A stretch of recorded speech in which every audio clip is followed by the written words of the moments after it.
आज Doubtnut app download करें। Doubtnut पर अपने सभी गणित, रसायन विज्ञान, भौतिक विज्ञान और जीव विज्ञान के डाउट्स का करो सफाया। बस प्रश्न की फोटो खींचो, एक ही प्रश्न को क्रॉप करो और तुरंत वीडियो सोल्यूशन पाओ।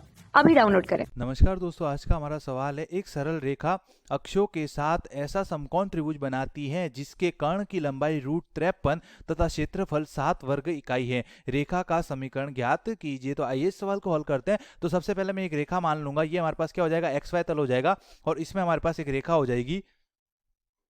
ये हमारे पास एक रेखा है, ये हमारे पास मूल बिंदु है, ये हमारे पास x अक्ष x और x डैश, और ये है हमारे पास y अक्ष y और y डैश। अब यहाँ पर दो बिंदु है, पहला बिंदु है हमारे पास A और दूसरा बिंदु है यहाँ पर A, ये हो जाएगा B। तो यहाँ पर हमें क्या दे रखा है, एरिया ऑफ त्रिभुज OAB, रेखा द्वारा अक्षों के साथ बनाए हुए त्रिभुज का क्षेत्रफल, ये तो हमें दे रखा है 7 वर्ग इकाई।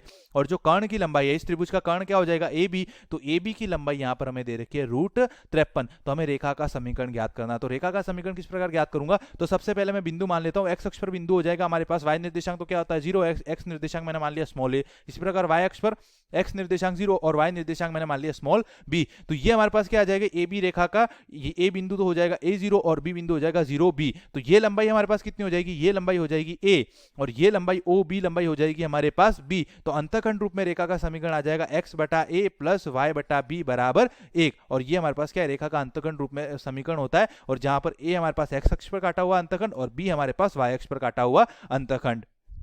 अब सबसे पहले तो यहाँ पर त्रिभुज OAB का क्षेत्रफल कितना दे रखा है, 7 वर्ग इकाई। तो त्रिभुज का क्षेत्रफल क्या होता है, 1/2 गुणा आधार। तो इस त्रिभुज का आधार क्या हो जाएगा, OA, और OA की लंबाई हमारे पास कितनी है A, गुणा ऊंचाई, ऊंचाई कितनी हो जाएगी OB, OB की लंबाई कितनी है B। तो 1/2 AB का जो मान है वो किसके बराबर है, 7 के बराबर। तो यहाँ से AB का जो मान आएगा वो कितने किसके बराबर आ जाएगा, 14 के बराबर। दूसरा हमें क्या दे रखा है, AB की डिस्टेंस दे रखी है √53। तो दो बिंदुओं के बीच की दूरी क्या होते हैं, √(x2 - x1) का whole square plus y2 - y1 का होल स्क्वायर। तो यहाँ से AB का स्क्वायर बराबर क्या हो जाएगा 53, क्योंकि यहाँ पर इस तरफ रूट है इसलिए मैंने स्क्वायर कर दिया। और स्क्वायर करेंगे तो AB का स्क्वायर करेंगे तो हमारे पास दूरी के ऊपर जो रूट आता है, D का जो मान होता है वो क्या होता है, रूट दोनों के x निर्देशांकों का अंतर, तो x2 - x1 का होल स्क्वायर प्लस दोनों के y निर्देशांकों का अंतर, तो y2 - y1 का होल स्क्वायर। अब यहाँ पर मैंने स्क्वायर कर दूंगा तो रूट हट जाएगा। तो यहाँ से हमारे पास क्या आ जाएगा, x निर्देशांक क्या हो जाएंगे दोनों के a और 0। तो a - 0 का स्क्वायर a का स्क्वायर प्लस y निर्देशांकों का स्क्वायर, तो 0 - b का स्क्वायर हमारे पास क्या हो जाएगा, -b का स्क्वायर प्लस का b स्क्वायर बराबर 53। और यहाँ से अगर मैं a का मान रखूं तो a का मान हमारे पास क्या आ जाएगा, a का मान आ जाएगा 14/b। तो a का मान यहां पर रखूंगा तो हमारे पास आ जाएगा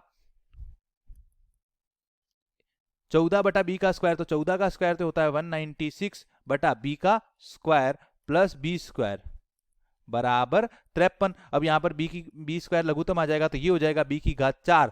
b स्क्वायर का यहाँ पर गुणा करूंगा तो 53b स्क्वायर, और इसको इस तरफ लाऊंगा तो माइनस का 53b स्क्वायर प्लस 196 बराबर 0। अब b स्क्वायर को t मान लो तो ये t स्क्वायर में द्विघात बनेगी, या डायरेक्ट यहाँ पर हम 53b स्क्वायर के गुणनखंड करके इसको हल कर सकते हैं।